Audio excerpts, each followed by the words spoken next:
باہر جاتے ہیں اور اس طریقے سے حضرت حاجرہ علیہ الصلوۃ والسلام کو پڑوسی مل جاتے ہیں جن کے ساتھ حضرت حاجرہ علیہ الصلوۃ والسلام رہنے لگی. سبحان اللہ.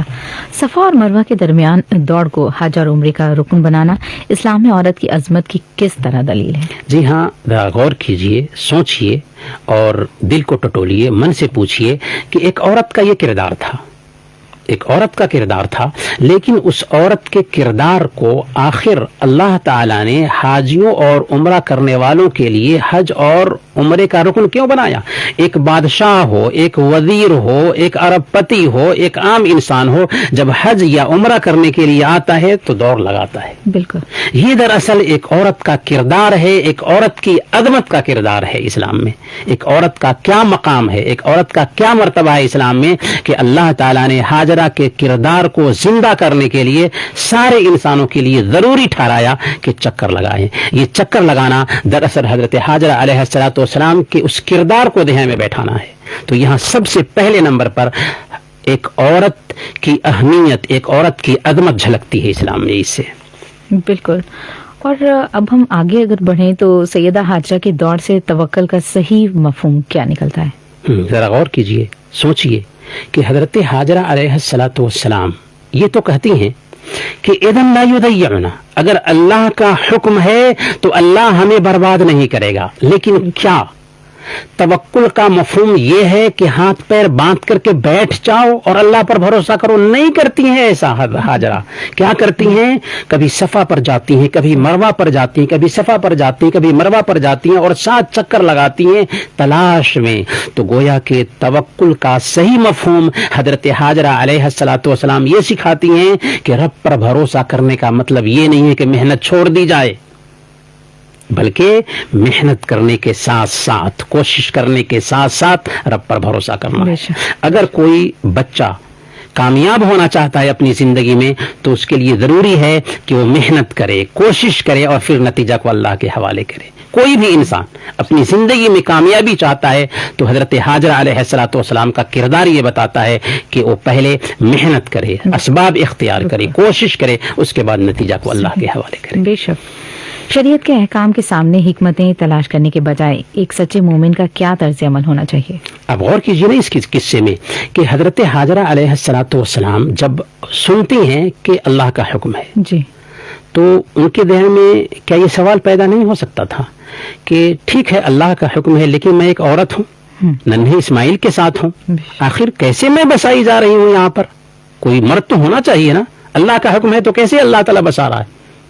لیکن یہاں پر ایک بات نوٹ کیجئے، آج کے ڈیٹ میں اگر کوئی آدمی اپنے بیوی بچوں کو اس انداز میں کسی جنگل میں بساتا ہے تو شیطان کا حکم ہوگا. صحیح، بالکل شیطان کا حکم ہوگا. دین کے نام پر بسانے کی کوئی گنجائش نہیں ہے ہماری شریعت میں. وہ نبی تھے اور اللہ کا حکم تھا اس لیے بسائے تھے. کوئی انسان آج بسائے وہ شیطانی مشورے پر ایسا کرے گا، وہ شیطان کا حکم ہوگا. تو یہ بہت اہم نقطہ ہے جس کو دھیان میں رکھنا چاہیے. لیکن آپ غور کریں کہ حضرت حاجرہ علیہ السلام کو بسایا جا رہا ہے تو حکمت نہیں پوچھتی ہیں، رب کا حکم جان لیا تو سر آنکھوں پر.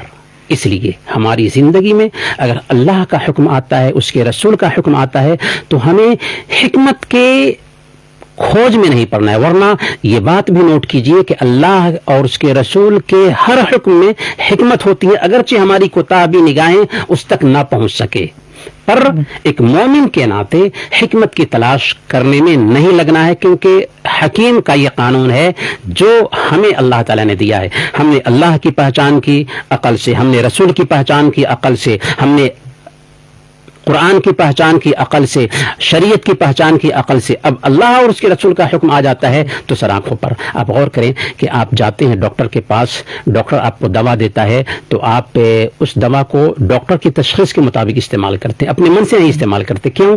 اس لیے کہ آپ کو ڈاکٹر پر یقین ہے. ویسے ہی ہماری شریعت پر ہمیں یقین ہونا چاہیے. تو یہ اہم سبق ہے جو حضرت حاجرہ علیہ السلام کی زندگی سے ہمیں ملتا ہے. بہت بہت شکریہ مولانا صاحب آپ کا قیمتی وقت دینے کا اور ہمارے سامعین کو ہمارے پروگرام سننے کا. بہت بہت شکریہ. آئندہ ہفتے میں پھر اجازت دیجیے ہمیں. اللہ حافظ.